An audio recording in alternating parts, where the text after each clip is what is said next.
Welcome to Prabhas Sharma classes students. आपका स्वागत है प्रभास शर्मा क्लासेस में। और आज हम ट्रिक्स सीखेंगे। ये ट्रिक्स बहुत ही इंपॉर्टेंट है, रिवीजन का आखिरी पार्ट है, रिवीजन 5। और इसमें हम जानेंगे 3 ट्रिक्स जिसमें हम पढ़ेंगे। सबसे पहले ट्रिक है आपको लेयर्स ऑफ द एटमॉस्फेयर। ये ट्रिक से क्या है, आपको ये 3-4 ट्रिक्स सिखाई जाएंगी, उससे आपको 3-4 नंबर कवर हो जाएंगे आराम से। पहली ट्रिक है आपके लिए बेटा लेयर्स ऑफ द एटमॉस्फेयर। आइए थोड़ा सा इसकी कहानी सुन लेते हैं। लेयर्स ऑफ द एटमॉस्फेयर में बच्चे का याद रखें, एक बच्चा था बेटा जिसका नाम था स्माइट, ठीक है, जिसका नाम था स्माइट। और उसे चाय पीने की बहुत आदत थी, चाय पीने की आदत थी, तो घर वालों ने उसका नाम क्या कर दिया, टी स्माइट। देखो चाय को टी बोलते हैं और स्माइट नाम का लड़का है, तो इस टी स्माइट उसका नाम रख दिया। स्माइट से नाम याद आ रहा है तो कोई थोड़ा विदेशी लड़का हो गया। बिल्कुल ये विदेशी लड़का है, क्योंकि ये क्या करता था कि सुबह तो रोज़ लेट उठता था और फिर मम्मी पापा से बोलता था मम्मी चाय दे दो, हमें चाय चाहिए, टी, क्योंकि चाय को टी बोलते हैं। तो इसीलिए इसके घर वालों ने ही, क्योंकि ये तो बच्चा सुबह सुबह से ही टी मांगता है, तो घर वालों ने ही इसका नाम क्या रख दिया, टी स्माइट। तो लेयर्स ऑफ द एटमॉस्फेयर की पहली जो ट्रिक है वो है बेटा टी स्माइट। क्योंकि स्माइट नाम का जो लड़का है वो क्या है, टी पीता है, उसे चाय पीने की बहुत आदत होती है, तो इसीलिए इसका नाम टी स्माइट रख दिया। और टी स्माइट से यही हमारी ट्रिक बनती है, टी स्माइट। आपको स्पेलिंग याद होनी चाहिए टी स्माइट की, TSMITE। तो टी तो हो गया चाय वाला टी, और ये स्माइट नाम का लड़का है, ये स्माइट नाम का लड़का है, ये तो हमने बना दिया बॉय, ठीक है। और ये हो गई हमारी चाय, क्योंकि उसे चाय पीने की आदत थी, तो चाय को हम टी बोल देते हैं, और SMITE से हमारी स्माइट हो गया। तो यहीं से हमारी लेयर्स स्टार्ट हो गई एटमॉस्फेयर। जरा याद रहो धीरे से ही, अगर हम इसको अर्थ माने, क्योंकि हमारा अर्थ का सरफेस है, इसी को अगर मानते तो TSMITE, टी स्माइट। तो देखो लेयर्स याद हुई। तो पहली लेयर्स कौन सी होती है हमारी, ट्रोपोस्फेयर, दूसरी स्माइट स्ट्रेटोस्फेयर, और यहाँ पे एम से मेसोस्फेयर, आई से आयनोस्फेयर, वो तुम्हारी बुक में दे नहीं रखी बट होती है लेयर। टी से थर्मोस्फेयर, याद रखना ये पहला वाला टी ट्रोपोस्फेयर है, दूसरा थर्मोस्फेयर है, और लास्ट वाला जो वो एक्सोस्फेयर है। तो यहाँ से हमने पहली ट्रिक में हमने समझा कि भाई लेयर्स ऑफ द एटमॉस्फेयर को हमें याद करना है। ट्रिक याद करें तो टी स्माइट, ऐसा स्माइट जिस बच्चे को चाय की आदत है, तो टी स्माइट हो गया। और टी स्माइट से देखो सारी लेयर्स ऑफ द एटमॉस्फेयर याद हो गई। देखो अब हम बच्चे सेकंड लेयर की तरफ मूव करते हैं। आइए जरा देखते हैं सेकंड लेयर हमें क्या बताती है।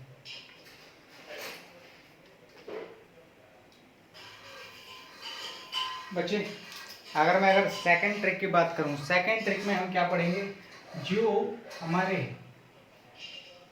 रूलर्स ऑफ दिल्ली सल्तनत, वो कौन से राजा थे, वो कौन सी डायनेस्टीज थी, डायनेस्टीज इसको लिख लेते हैं, डायनेस्टीज ऑफ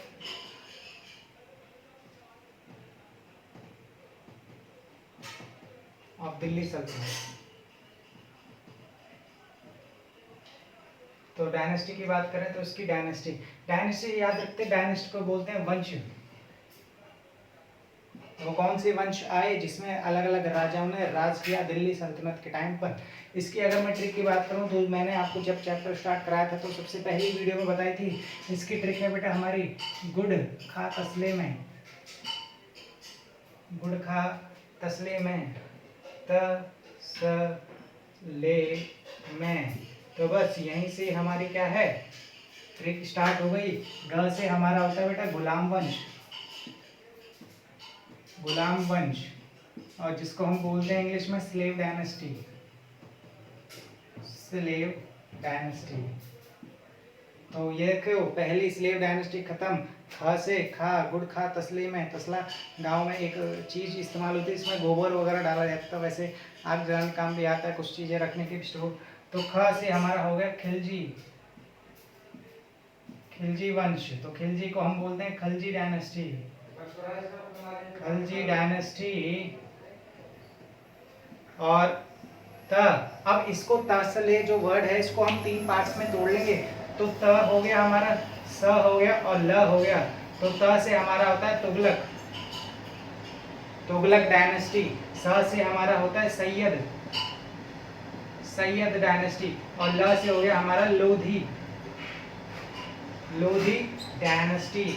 तो ये सारे हमारे क्या है ऐसी डायनेस्टीज थी जो हमारी क्या है, दिल्ली सल्तनत के टाइम पर राज करके चली गई। तो पहली, गुड़ खा तसले में, लड़कियों को शौक होता है, बच्चों को शौक होता है गुड़ खाने का, गांव में गुड़ चलता है दूध के साथ, तो वो तसले में रखकर खाते हैं। तो देखो ये ट्रिक बन गई, गुड़ खा तसले में। ग से गुलाम वंश, खा से खिलजी, तुगलक, सैयद, लोधी, हो गई ट्रिक खत्म।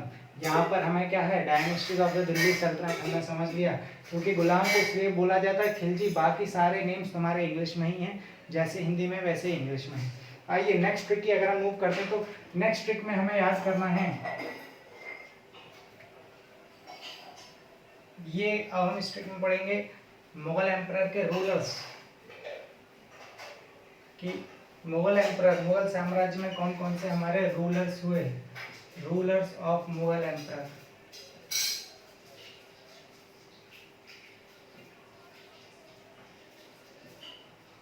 इससे बड़ा तुम्हारे 2-3 नंबर पक्के हो जाएंगे। अच्छा वो इसकी ट्रिक याद करने के लिए क्या है, इसको जरा दिमाग में सोचो। अच्छा वो पिक्चर आई थी शाहरुख खान की, बादशाह हो बादशाह, बादशाह हो बादशाह, वो गाना सुना होगा, तो बिल्कुल वही बादशाह वर्ड याद रखना है। बस इसमें वो बादशाह की जगह, इसको हम इंग्लिश में भी बादशाह बोलते हैं, बादशाह की जगह बादशाह हो जाएगा। इसकी जगह क्या करना है बच्चे, इसकी जगह बादशाह याद रखना है, बादशाह। अगर मैं इसकी स्पेलिंग लिखूं इंग्लिश में, तो इसकी स्पेलिंग ये बनती है, बादशाह,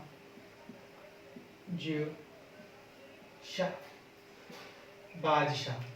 बस ये स्पेलिंग याद रखनी है, क्योंकि बादशाह वो भी सही, बादशाह बना दिया उड़ने वाला, तो यहीं से हमें रूलर्स याद हो जाएंगे इसके। और वो कौन कौन से रूलर्स हैं जरा ध्यान दें।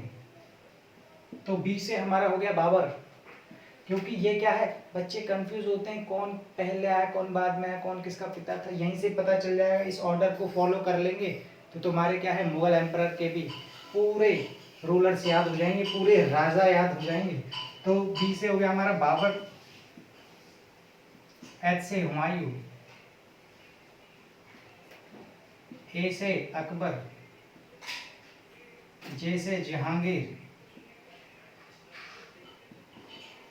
एच से शाहजहां, और लास्ट औरंगजेब ए से।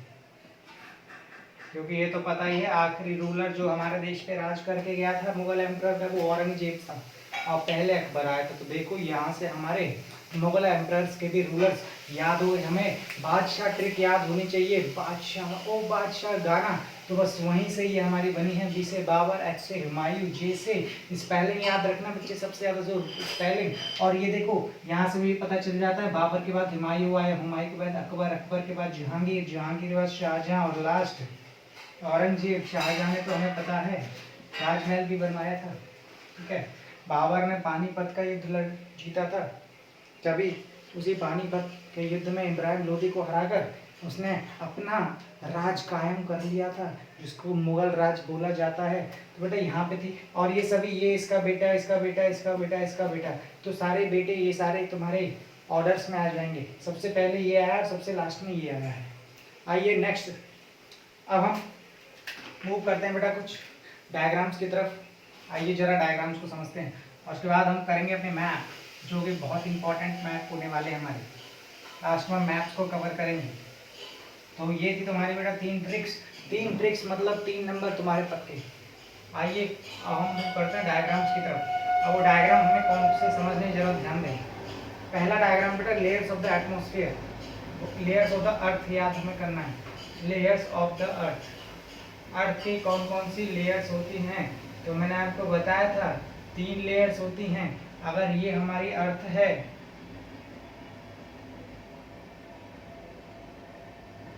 तीन लेयर्स, पतली हमारी क्रस्ट होती है, और मेंटल मोटी है, बीच में कोर होता है, क्योंकि बीच वाला ये वाला हिस्सा हमारा मेंटल मोटा होता है। तो देखो बेटा ये वाली हो गई हमारी क्रस्ट, ये वाली लेयर हो जाती है हमारी मेंटल, और ये वाली हो जाती है हमारी कोर।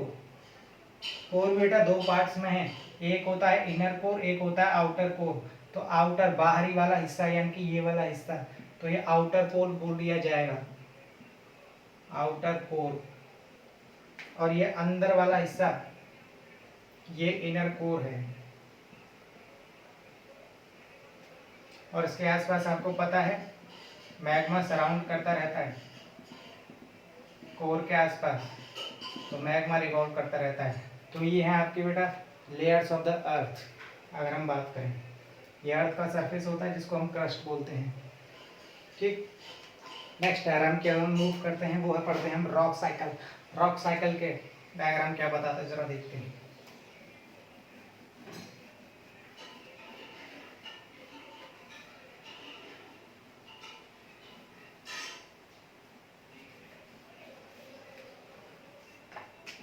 दूसरा डायग्राम है rock cycle. Rock cycle, rock cycle में मैंने आपको बताया तो सबसे पहले हमारी वॉल्केनिक एरप्शन वाली एक्टिविटी होती है, ज्वालामुखी प्रक्रिया। तो सबसे पहले हम इसको ज्वालामुखी ही बना देते हैं। ये हमारा ज्वालामुखी हो गया।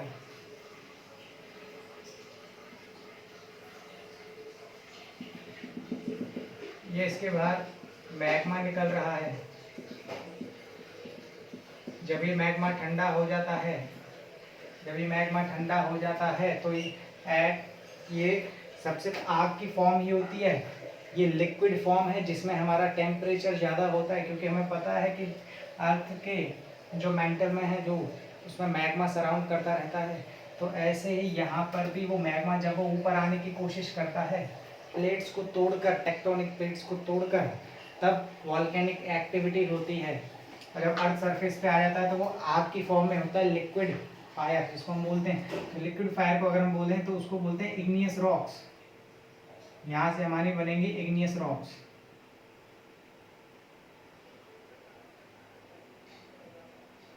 सबसे पहले इग्नियस रॉक्स बनेगी, ठीक है। ये हमारी आग की फॉर्म है। बस ये क्या है, कूलिंग डाउन ऑफ मैग्मा की वजह से होता है, कूलिंग डाउन ऑफ मैग्मा।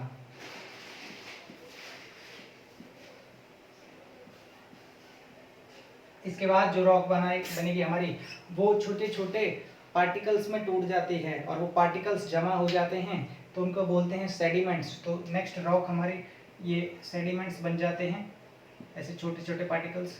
अब ये पार्ट इससे ही हमारी एक चट्टान बन जाएगी।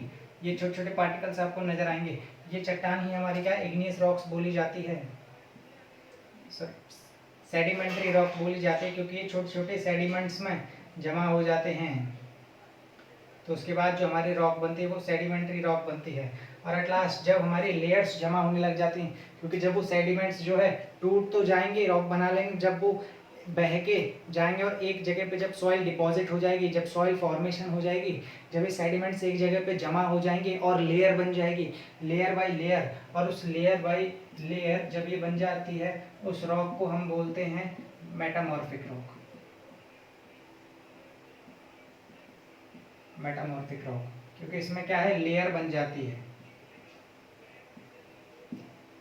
ठीक है। सॉइल डिपॉजिट हो जाती है, टूट के जो पार्टिकल्स होते हैं, कण जो होते हैं वो टूट के गिर जाते हैं तो मेटामॉर्फिक रॉक बन जाती है। तो इसी तरीके से हम साइकिल को हम बोलते हैं, यही साइकिल हमारी जो है रॉक साइकिल कहलाती है। यहाँ से वॉल्केनिक एक्टिविटी हुई तो इग्नियस रॉक से सेडिमेंट्री रॉक और मेटामॉर्फिक रॉक। मेटामॉर्फिक रॉक हमारी इससे भी बन जाती है।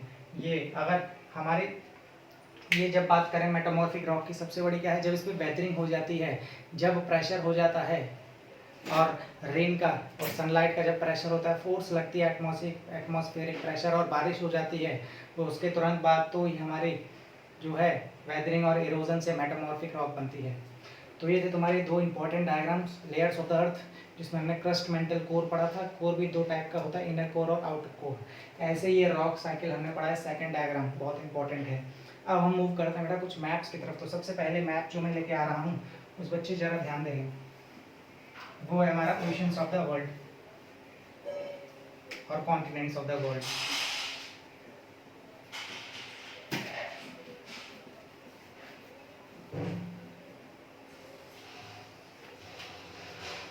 मैप 1,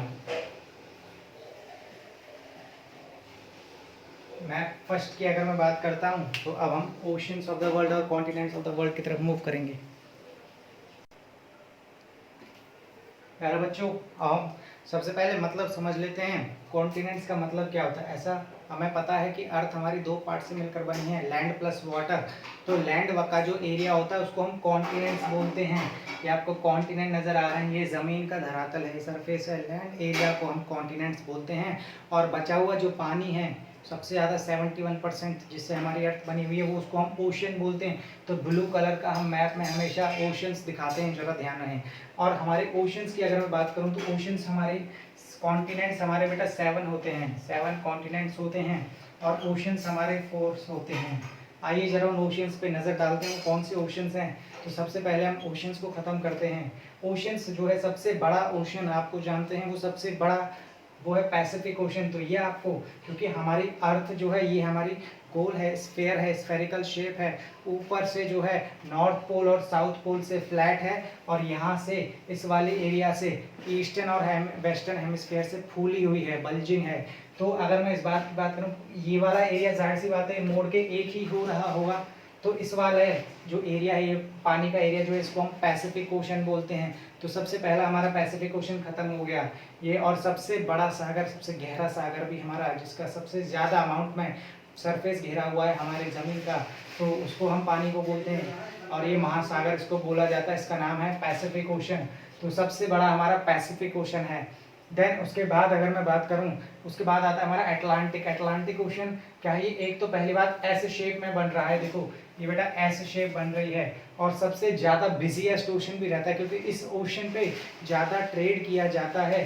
तो ये वाला ओशन हमारा हो गया एटलांटिक ओशन, तो उसको हम नाम देते हैं एटलांटिक ओशन। और ये था हमारा पैसिफिक ओशन। और जरा याद रहे इंडिया के नाम से भी एक ओशन फेमस है। तो जस्ट इंडिया के नीचे क्या हो गया, ये पूरा इंडियन ओशन है। तो देखो थर्ड हमने याद कर लिया, इंडियन ओशन। अब हम मूव करते हैं ऊपर वाला हिस्सा जिसपे नॉर्थ पोल टिका हुआ है, उस वाले आसपास जो पानी है उसको हम बोलते हैं आर्कटिक ओशन, क्योंकि वो आर्कटिक सर्कल में आता है।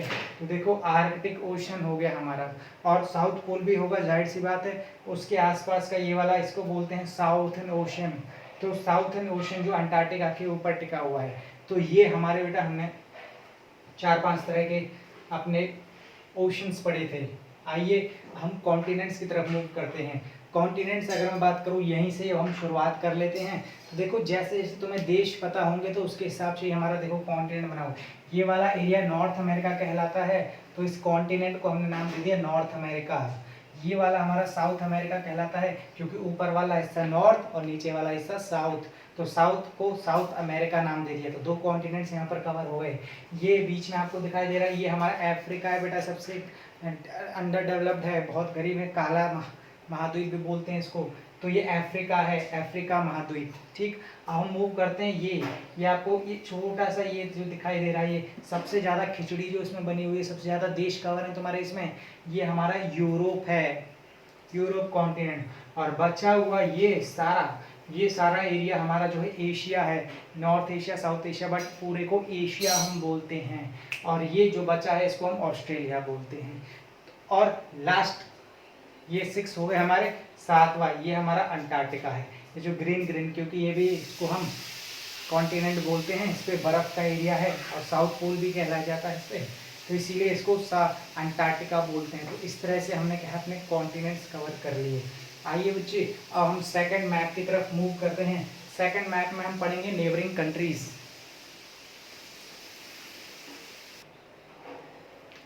प्यारे बच्चों, अब हम नेबरिंग कंट्रीज पढ़ते हैं, जिसका मतलब होता है पड़ोसी देश। Map to neighbouring countries of India.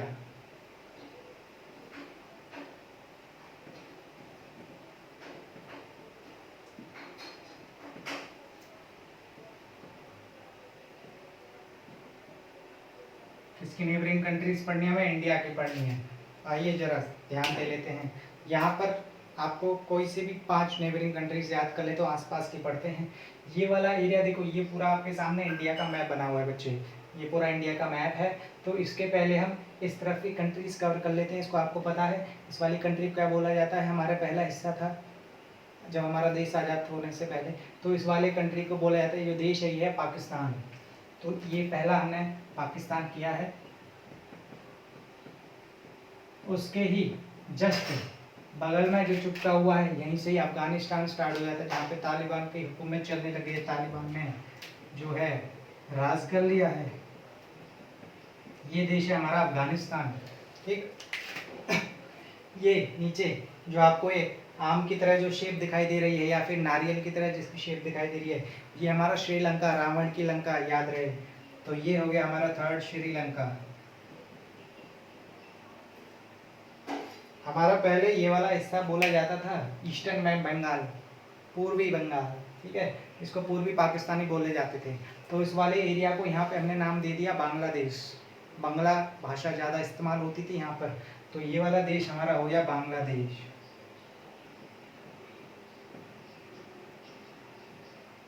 ये वाला हिस्सा जहाँ पर हमारा माउंट एवरेस्ट है, तो ये देश जो है, इस देश में इस कंट्री का नाम दे दिया नेपाल। ये कभी बच्चे गुलाम नहीं रहा, इस पे आज तक किसी पूरे इतिहास में यही ऐसा देश है जिस पर किसी ने भी गुलाम नहीं किया। तो ये कंट्री हमारा हो गया नेपाल। तो देखो 5 कंट्रीज हुए, और भी हम याद कर सकते हैं। ये हमारा बगल में जस्ट चिपका हुआ, इसको हम बोलते हैं भूटान। तो ये भूटान हो गया हमारा। और नेपाल के ऊपर ही ये पूरा इलाका जो सबसे बड़ा है, इसी को ही हमने यहाँ पे नाम दे दिया 7वें नंबर पर चाइना। तो बस बहुत देश हैं हमारे जो दिखाने के लिए आ सकते हैं। और ये बचा हुआ जो ये हमारा म्यांमार है। म्यांमार भी पहले हमारे इंडिया का हिस्सा होता था, बट बाद में बट गया। तो 8वें नंबर पर हमारा आ गया म्यांमार। तो प्यारे बच्चों, यहाँ पर हमने अपनी नेबरिंग कंट्रीज को कवर किया। आइए हम जान लेते हैं हमारी रिवर्स, यानी कि हमारे भारत की प्रमुख नदियाँ कौन सी हैं। आइए जरा जान लेते हैं। हम रिवर की बात करते हैं, तो अब हम मैप नंबर 3 की बात करते हैं। मैप 3 हमें क्या दिखाता है, इसमें हम बच्चे बात करेंगे रिवर्स। रिवर्स कौन कौन सी हैं हमारे देश की। सिर्फ मेन रिवर्स की अगर मैं बात करूं, तो मेन रिवर्स हमारी यहाँ पे हम ये इसमें बात कर लेते हैं रिवर्स, रिवर्स ऑफ इंडिया।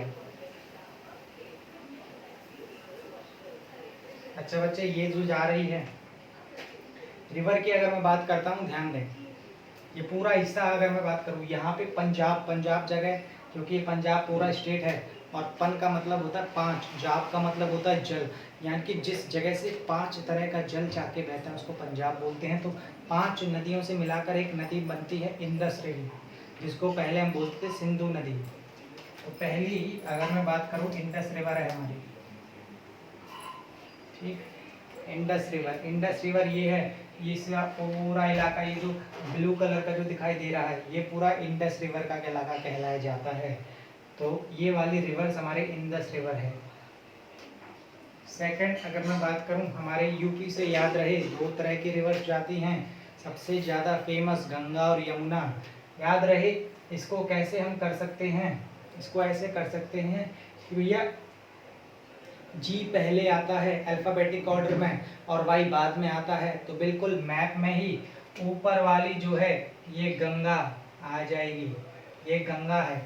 ये हमने यहाँ पर क्या बना दिया, ये हमारी इंडस रिवर जा रही थी 5 तरह के नदियों को जोड़कर, ऐसे ही इसको तो नाम दे दिया हमने इंडस रिवर। और ये हमारी है गंगा रिवर। तो जी अल्फ़ाबेट पहले आता है तो ऊपर वाली जो है वो गंगा हो जाएगी। तो ये हमारी गंगा हो गई, गंगा रिवर।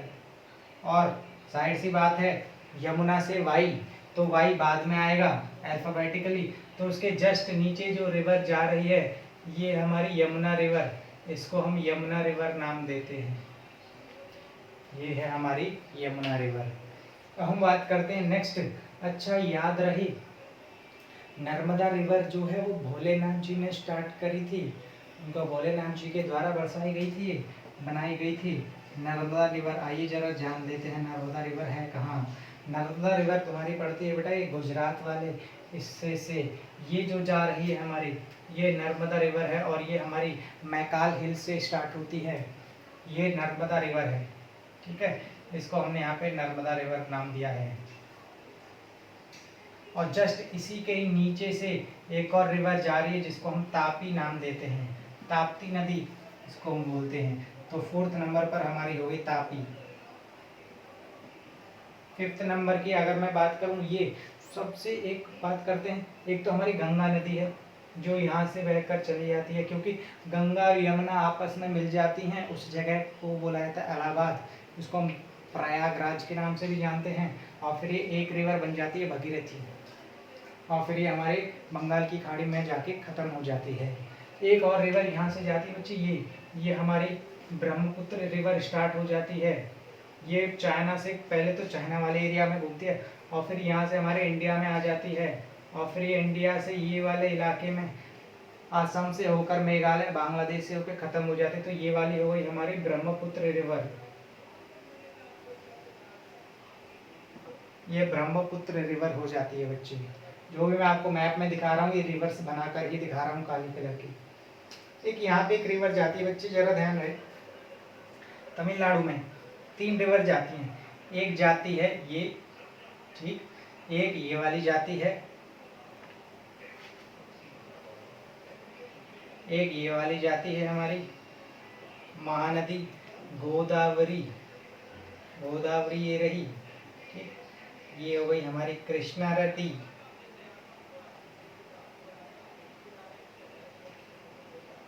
और ये हो गई हमारी महानदी।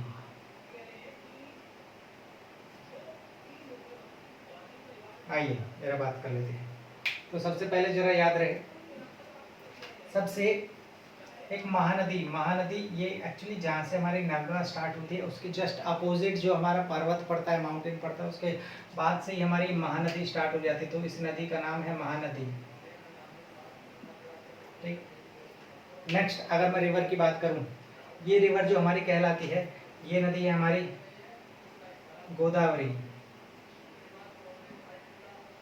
ठीक।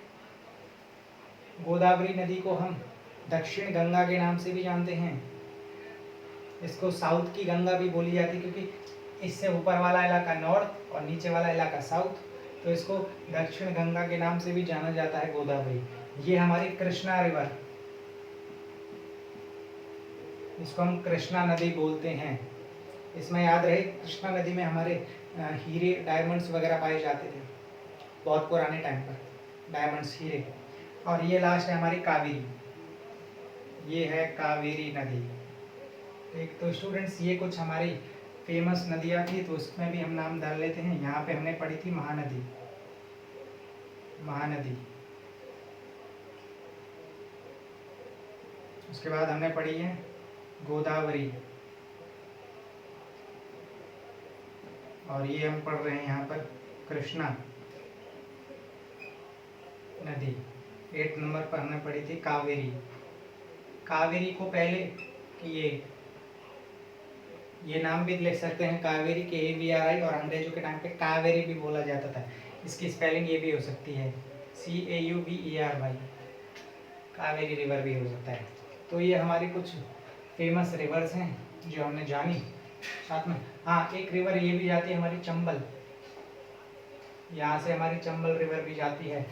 इसको याद रहिए, चंबल रिवर का मतलब चंबल एरिया, ठीक, गब्बर सिंह का इलाका। तो 9th नंबर पर हमने पढ़ी है बेटा चंबल रिवर। तो ये हमारी इंडिया की कुछ फेमस नदियाँ थी, फेमस रिवर्स थी। आइए, ये मैप था हमारा 3rd मैप। हम चौथे मैप की बात कर लेते हैं, वो है हमारा चोला एम्पायर, यानी कि चोल साम्राज्य। जब हम पढ़े थे साउथर्न डायनेस्टी में, तो वो उसमें कौन कौन से इलाके आते थे, आइए जरा डिस्कस करते हैं। वो चोल साम्राज्य में कौन से आते हैं। यार बच्चों, ये चोला एम्पायर का, ये चोला साम्राज्य हमें पढ़ना है। चोल साम्राज्य में वो कौन से एरियाज आते थे, वो कौन से रीजन्स आते थे जिसपे चोल एम्पायर चला, हमारा चोल साम्राज्य चला। अच्छा, इसमें सबसे पहले हमें पता होना चाहिए, इसका फाउंडर जो बोला जाता है वो है विजयालय। विजयालय बोला जाता है, विजयालय ने ही हमारे चोल साम्राज्य की स्थापना की थी, फाउंड किया था, ठीक है। अब ये वाला इलाके पूरा साउथ का इंडिया बना हुआ है, नॉर्थ का इंडिया पे राज तो करा ही नहीं थी, क्योंकि साउथर्न डायनेस्टी में आता है, तो साउथ का ही हमें पोर्शन हमें पढ़ना है। ये वाली हमें बाउंड्री जो बता रखी है, ये बाउंड्री हमारे चोला एम्पायर की दे रखी है, क्योंकि यहाँ पर ये वाला इलाका जो आता था ये हमारा राष्ट्रकूट का आता था, हमारे राष्ट्रकूट डायनेस्टी यहाँ पर राज कर रही थी। तो इस वाले से हमें कोई मतलब नहीं है, हमें जो है इसके नीचे वाले से मतलब, ये ऐसे बाउंड्री बना रखी थी क्योंकि महाराष्ट्र वाला डेक्कन वाला एरिया आता था। अब जरा ध्यान देते हैं, यहाँ से मैंने बताया था आपको साउथ में रिवर बहती थी कावेरी, तो कावेरी रिवर के आसपास ही ये नदी जो थी, यहाँ पे इस एरिया में जो नाम था उस जगह का, उसका नाम था ओरैयूर। ओरैयूर बहुत इंपॉर्टेंट प्लेस है, ठीक। ये एरिया आपको दिखाई दे रहा है, ये एरिया आपका माना जाता है पांड्याज, क्योंकि चेर चोल पांड्या तुमने पढ़ी थी एंशियंट हिस्ट्री में, तो पांड्या वाला इलाका ही हमारा आता था, ठीक। मदुरई, इससे ऊपर ही मदुरई आता है, ठीक है। मदुरई का हिस्सा भी मेन माना जाता है, ये एज ए तुम्हारे चोला के टाइम पर बहुत ही इंपॉर्टेंट प्लेस रहती थी, यहीं से तुम्हारे किंग वगैरह राज करते थे। गंगईकोंड चोलापुरम याद रहे, इससे नदी से ऊपर वाला इलाका कांची, कांचीपुरम की साड़ी बहुत फेमस है, कांची, और जस्ट नदी के पास ही गंगईकोंड चोलापुरम भी माना जाता है। ये बहुत इंपॉर्टेंट प्लेस थी, यहाँ पे हमने पढ़ा था टेम्पल्स वगैरह ज़्यादा बिल्ड करे गए थे, ठीक है। अब हम बात करते हैं यही इसी पॉइंट पर ही, अगर मैं बात करता हूँ यहीं पर ही तुम्हारा तंजावुर है, तंजौर जिसको हम तंजौर भी बोलते हैं या फिर तंजावुर भी बोलते हैं, तंजावुर। और वेंगी जहाँ से हमारी नदी बह के जाती है, कृष्णा नदी बहकर जाती है, और कृष्णा नदी के ऊपर ही वेंगी, क्योंकि वेंगी के चोल बहुत फेमस थे, हमने चोल वेंगी के पढ़े थे, बादामी के, और साथ में यहाँ के, ठीक, जिसमें मूलराज गुजरात के आसपास जो हमने पढ़े थे, मूलराज फर्स्ट जिसका फाउंडर था। तो ये कुछ ऐसी प्लेसेस हैं, ये पूरा इलाका चोलास में कहलाया जाता था, यहाँ पर ककटियाज राज करते थे, ककटियाज डायनेस्टी आई थी यहाँ पर, ठीक है। तो ये ऐसी कुछ प्लेसेस हैं हमारे मैप में, ये पता होनी चाहिए चोला एम्पायर के टाइम पर। अगर इसे हम याद करें यहाँ से, तो एक तरीके से हम ये कह लेते हैं कि ये कृष्णा रिवर के पास जो आती है वो हमारी वेंगी जगह आती है, वेंगी के चोलास, उसके जस्ट नीचे हमारे कांची आ जाते हैं, इससे जस्ट ऊपर, क्योंकि यहाँ से याद रहे इसी के आसपास से ही तुम्हारी कृष्णा रिवर यहाँ स्टार्ट हो जाती है, तो कृष्णा रिवर का ही इलाका हमारा माना जाएगा कांची, और कावेरी के आसपास का इलाका मदुरई, और उरैयूर नीचे पांड्या हो गया। बनवासी ये प्लेस है, तुंगभद्रा नदी जो जाती है कर्नाटका से होकर, तो तुंगभद्रा के नीचे ही ये बनवासी जगह है। प्यारे बच्चों, ये थे तुम्हारे पूरे चार मैप्स जिसमें हमने पढ़े। सबसे पहले हमने 3 ट्रिक्स पढ़ी थी, टी स्माइट, गुड़ खा तस्ले में, और बादशाह। टी स्माइट जो थी वो हमारी लेयर्स ऑफ द एटमॉस्फेयर थी, और गुड़ खा तस्ले में वो थी हमारी दिल्ली सल्तनत की डायनेस्टीज, और मुगल एम्परर के कौन से रूलर्स राज करके गए वो हमने पढ़ाई किए थे। टी स्माइट में याद रहे हम troposphere, stratosphere, mesosphere, ionosphere, thermosphere और एक्सोस्फेयर हो गई खत्म। और गुड़ खा तस्ले में ग से गुलामगंज, ख से खिलजी, और त से तुगलक, स से सैयद, ल से लोधी, लोधी डायनेस्टी, म से मुगल एम्परर, वो तो स्टार्ट हो ही जाता है। मुगल एम्परर में हमने पढ़ा था बादशाह, बादशाह को बादशाह याद कर रखे क्योंकि बादशाह नाम की तो पिक्चर आई थी हमारी। ब से बाबर, एच से हुमायूं, ए से अकबर, ठीक है, जे से हमारे जहांगीर, एस से शाहजहां, और अ से लास्ट ए से औरंगजेब हो गया। ये हमने 3 ट्रिक्स पढ़ी थी। उसके बाद हमने डायग्राम्स जाने थे, डायग्राम्स में हमने सबसे पहले लेयर्स ऑफ द अर्थ पढ़ी थी, क्रस्ट, मेंटल कोर, कोर भी हमारे 2 पार्ट्स में है, इनर कोर, आउटर कोर। उसके बाद हमने पढ़े थे, याद रहे, रॉक साइकिल, जिसमें वॉल्केनो एक्टिविटी होने के बाद सबसे पहले जो रॉक बनती है वो इग्नियस रॉक्स बनती है, अग्नि लिक्विड फॉर्म में जो आग होती है हमारी वो इग्नियस रॉक्स होगी। उसके बाद छोटे छोटे पार्ट्स टूटकर गिर जाते हैं एनवायरमेंटल एक्टिविटी की वजह से, जिसमें हम उसको बोला जाता है रॉक्स को, छोटे छोटे पार्टिकल्स वो सेडिमेंट्री रॉक्स हो जाती है, सेडिमेंट्स के फॉर्म में। और जब वो टूट के जब जमा होने लगते हैं तो लेयर बननी शुरू हो जाती है, एक के ऊपर एक, तो लेयर बननी शुरू है तो यानी कि सॉइल बन रही है, रॉक बन रही है, रॉक बन रही है, तो हमारी कौन सी होगी, मेटामॉर्फिक रॉक हो गई। उसके बाद हमने ओशंस एंड कॉन्टिनेंट्स जाने थे। ओशंस हमारे 4 होते हैं, कॉन्टिनेंट्स हमारे 4 से 5 भी होते हैं, कॉन्टिनेंट्स हमारे 7 होते हैं। ये हमने मैप्स करने स्टार्ट किए थे, तो उसमें हमने रिवर्स ऑफ द मैप भी देखा था हमने। तो रिवर्स कुछ हमने मेन नदियाँ पढ़ी थी, नर्मदा, तापी, इंदस रिवर, गंगा, यमुना, क्योंकि जी पहले आता है तो ऊपर गंगा होगी, वाई बाद में आता है तो यमुना बाद में होगी, महानदी, कृष्णा, गोदावरी, कावेरी हमने पढ़ी थी साथ में। अब ये चंबल रिवर भी हमने पढ़ी थी। ये इसके बाद हमने वो नेबरिंग कंट्रीज ऑफ इंडिया भी देखी थी हमने, पड़ोसी देश, तो पाकिस्तान, अफगानिस्तान, भूटान, चाइना, नेपाल, श्रीलंका, बांग्लादेश, म्यांमार, हो गई कितनी सारी यार। ये अब हम चोला एम्पायर में पढ़ रहे थे, चोला एम्पायर में हमने कांची, वेंगी, ओरैयूर, मदुरई, पांड्या, बनवासी, ककटियाज, गंगईकोंड चोलापुरम, देखो अपने आप सारे याद हो गए, थंजावुर। तो यहाँ पर आपकी पूरी मैप, डायग्राम, ट्रिक, सारी एक्सप्लेनेशन खत्म होती हैं। और एसएसटी के लिए best of luck. Okay, stay home stay safe, आपके बढ़िया नंबर आने चाहिए प्रभात शर्मा क्लासेस की वजह से। Okay, thank you class.